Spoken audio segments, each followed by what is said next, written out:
Hello guys, welcome to my channel get knowledge. आज हम इसमें नेक्स्ट एक्ट पढ़ेंगे, चार्टर एक्ट 1813। चीन के साथ व्यापार और चाय के अतिरिक्त कंपनी का व्यापार विषयक एकाधिकार समाप्त कर सभी ब्रिटिश नागरिकों को भारत के साथ व्यापार करने की छूट दी गई। इस एक्ट में इस एक्ट की टर्म्स एंड कंडीशन थी। सेकंड पॉइंट है, कंपनी के सभी ऋण भारत सरकार द्वारा अपने ऊपर ले लिए। अब उसे कंपनी के सभी शेयर होल्डरों को उनकी पूंजी पर 10.5% लाभांश भी देना होगा। चर्च का मामला एक बिशप के अधीन कर दिया गया, जिसका खर्च भारतीय राजस्व से चुकाया जाने लगा। चार्टर अधिनियम 1813 में भारत में शिक्षा के प्रसार के लिए वार्षिक आधार पर 1 लाख रुपए खर्च करने का प्रावधान किया गया। इसमें भी बहुत सारे मत बन गए थे। फिर भारतीय यानी कि पाश्चात्य और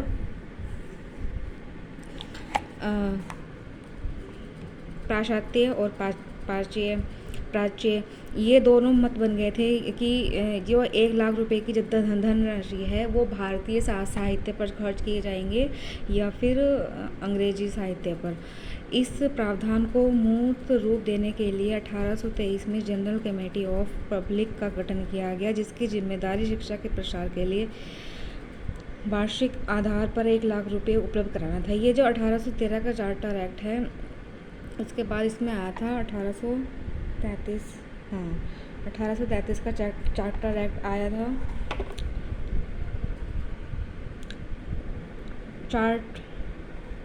1833 से पहले इसमें 1823 में जनरल कमेटी ऑफ पब्लिक का गठन किया गया, जिसकी जिम्मेदारी थी कि शिक्षा के प्रसार के लिए वार्षिक आधार पर 1 लाख रुपए खर्च करने की जिम्मेदारी थी इनकी। अब इस बुक में एक तो सबसे अच्छी बात यह है कि इसमें क्वेश्चंस जो दिए हुए थे वो यूपीएससी के अनुसार दिए हैं। जैसे 2018 में यूपीएससी में पूछा गया था ये क्वेश्चन, तो वो वहाँ से कनेक्ट करके इस बुक को बनाया गया है। तो इसलिए ये बुक वास्तव में बहुत ज़्यादा यूनिक है और उसका नाम भी यूनिक ही पब्लिकेशन है। ये जो भी यूपीएससी का एस्पिरेंट हैं या फिर जो भी वीडियो एसएससी ट्रिपल एससी किसी की भी तैयारी कर रहे हैं, उनको ये बुक प्रेफर करनी चाहिए। ये बुक बहुत इम्पोर्टेंट है उनके लिए। ठीक है, आगे हम इसमें पढ़ते हैं fifth point. 1 second, just wait. हाँ, फिफ्थ पॉइंट है, धर्म प्रचारकों को लाभप्रद ज्ञान का परिचय देने तथा धार्मिक एवं नैतिक सुधार के प्रसार के लिए और व्यापारियों को उनके विधि सम्मत उद्देश्यों की पूर्ति के लिए अंग्रेजों को एक लाइसेंस पद्धति के अंतर्गत भारत में बसने और जमीन लेने की अनुमति देने की व्यवस्था कर दी।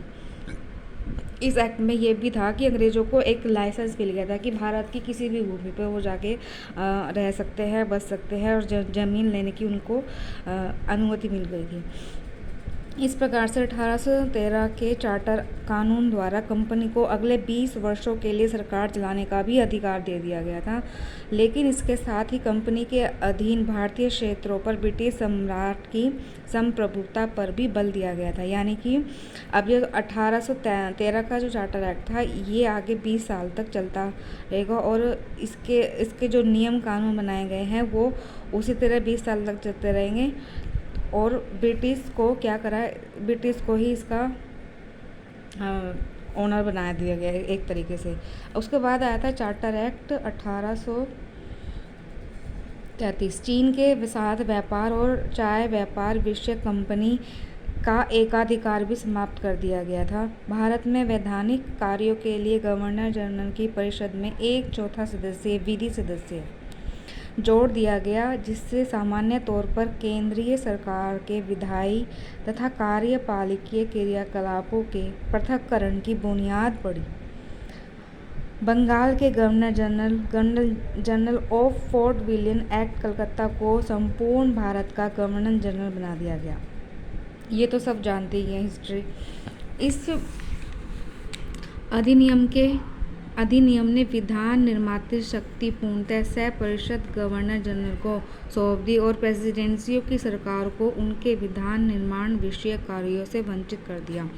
गवर्नर जनरल को सभी व्यक्तियों, चाहे वे ब्रिटिश हो या भारतीय अथवा कोई और, पर कानून बनाने का अधिकार दिया गया। इसी कानून के तहत भारत में एक विधि संहिता निर्मित करने का प्रावधान भी किया गया। इससे पूर्व अंग्रेजी कानून, प्रेसिडेंसी अधिनियम, हिंदू कानून, मुस्लिम कानून और रीति रिवाजों संबंधी कानून ही चलन में मान्य थी। इसके तहत ही गवर्नर जनरल को विधि आयोग की नियुक्ति का अधिकार दिया गया, जिसके प्रयासों से भारतीय दंड संहिता, नागरिक एवं अपराध विधियों संबंधी संहिताओं को लागू किया गया। इसके बाद इसमें आया था वुड डिस्पैच, वो मैं नेक्स्ट वीडियो में डिस्कस करूँगी।